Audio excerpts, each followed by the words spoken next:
Turning now to the Office of Global Women's Issues, the branch focused on women and girls in peace and security processes. Would Secretary Rubio's elimination plan help or hurt women gaining leadership roles around the world? Hurt. Hey folks, welcome back to True Voice. If you're new here, I'm your host Andrew, a proud progressive, unwavering patriot, and someone who still believes in America's potential to be a force for good in this world. Today, I want to talk about a clip I came across. It features Representative Gabe Amo, and let me tell you, it's a masterclass in moral clarity, common sense, and standing up for America's values, even when the noise on the other side is trying to drown them out. Please like and subscribe if you want to see more videos like this. Now let's watch the video. Thank you, Chairman Mast, and thank you to our witnesses for being here today. None of the public hearings this committee has held on reauthorizing the State Department, including today's, have had a witness who is a current employee of the State Department. By comparison, at this point, last Congress, we heard from 7 current State Department officials, including the Secretary of State. So I look forward to seeing Secretary Rubio in this hearing room soon. This committee does not appear serious at this point about a thoughtful reauthorization process. If so, we would invite and have present current state leaders to be part of the public record so everybody can participate in the discussion. Instead, my colleagues on the other side of the aisle seem content to once again rubber stamp President Trump and Secretary Rubio's half-baked plan to eliminate programs that save lives. Let's highlight some of these harms. Ms. Zaya, could you provide one-word answers to the following questions? Would eliminating the Office to Monitor and Combat Trafficking in Persons help or hurt our anti-trafficking efforts? Hurt. Would it help or hurt our ability to rescue victims of human trafficking? Hurt. Would it help or hurt our ability to identify and prosecute human traffickers? Hurt. Turning now to the Office of Global Women's Issues, the branch focused on women and girls in peace and security processes. Would Secretary Rubio's elimination plan help or hurt women gaining leadership roles around the world? Hurt. Secretary Rubio proposed gutting the Bureau of Conflict and Stabilization Operations, which works to prevent conflicts that increase the risk of terrorism, trafficking, and smuggling. Would eliminating this bureau help or hurt our national security? Hurt. Would it help or hurt our ability to combat terrorist acts? Hurt. Lastly, this bureau funds work to document human rights abuses, war crimes, and other atrocities. Would eliminating this bureau hurt or help our ability to prevent human rights violations? Hurt.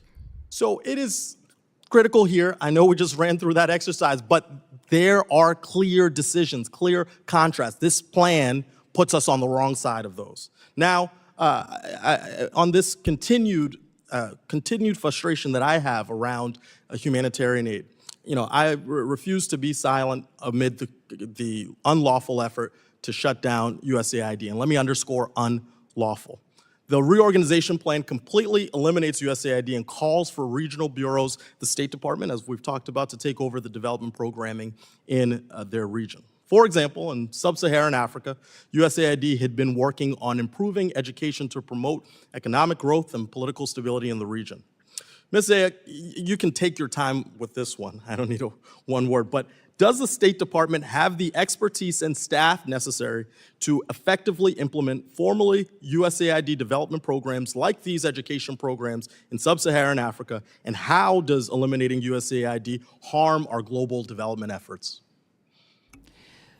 Congressman, the short answer is no. It does not have the expertise and the resources, but I would also make the point that it simply does not add up to take on such responsibilities at the same time you are making an unjustified, unexplained 15% to the domestic staff.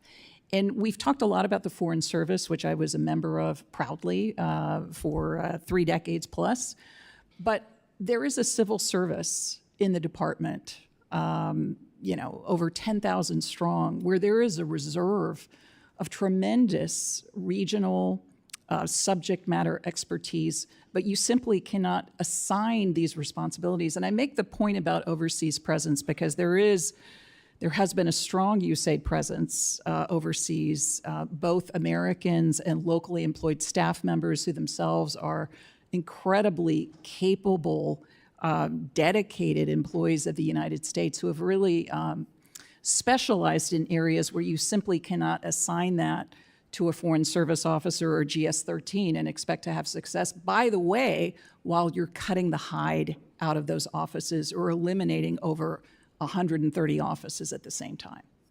Look, my time is wrapping up, but I want to conclude with this. This reauthorization provides us with a great opportunity, and I'm grateful that there is bipartisan agreement that we can use this moment to advance our interests, but not as we shoot ourselves in the foot when it comes to the expertise, the talent, the capacities that we have to make American interests meet the moment with our values across the world. My time has expired, and I yield back.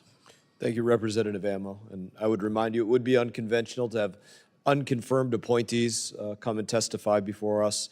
Additionally, I don't know if you were present, but Mr. Morocco did come and speak to us, testify before us as well. And Secretary Rubio is scheduled to come. All right, let's get into it. First off, Representative Amo starts by calling out the GOP-led committee for not bringing in any current State Department officials to testify. And he's absolutely right.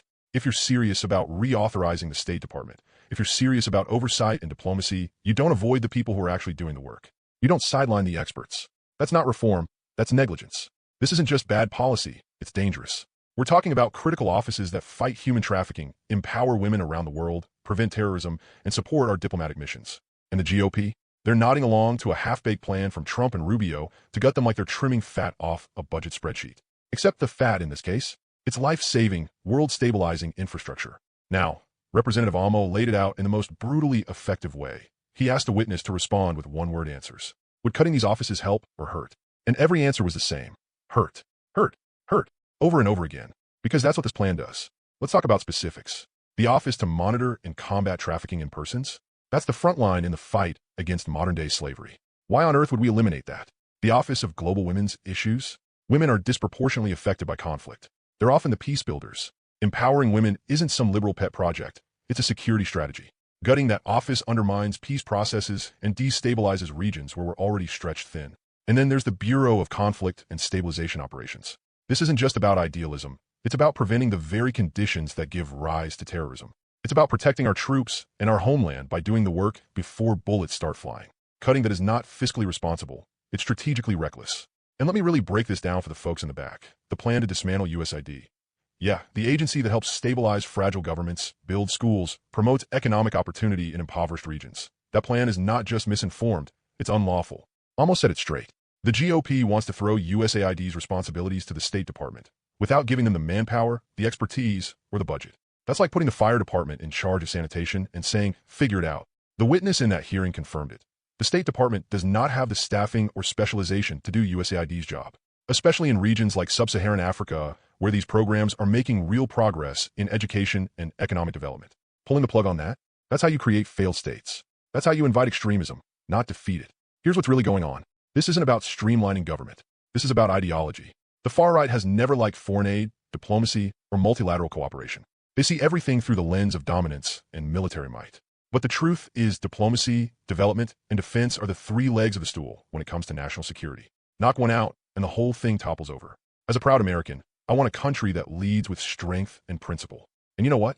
Real strength doesn't come from slashing humanitarian aid. It comes from building alliances, standing up for human rights, and being the kind of global partner that people want, not fear. The idea that we can somehow cut over 130 offices and slash staffing by 15% and still expect to lead the free world? That's fantasy. That's not conservative policy. It's sabotage. Let me wrap this up by saying this. Gabe Amo showed us what leadership looks like. He showed us that you can love this country and still call out its flaws. That you can be patriotic without being performative. That you can stand up for the vulnerable and still be strong on security. We need more voices like his in Congress. People who understand that American greatness doesn't come from isolationism, cruelty, or budget gimmicks, but from compassion, cooperation, and courage. So yeah, I'm fired up. And you should be too. If you care about fighting human trafficking, about women's rights, about international stability, about America's role in the world, then this is your fight too. Don't let them gut the programs that define who we are. Smash that like button if you believe in diplomacy. Share this video with someone who needs a reminder that real patriots build bridges, not walls. And leave a comment below. Let me know what you think America's role in the world should be. Until next time, stay loud, stay proud, and stay informed.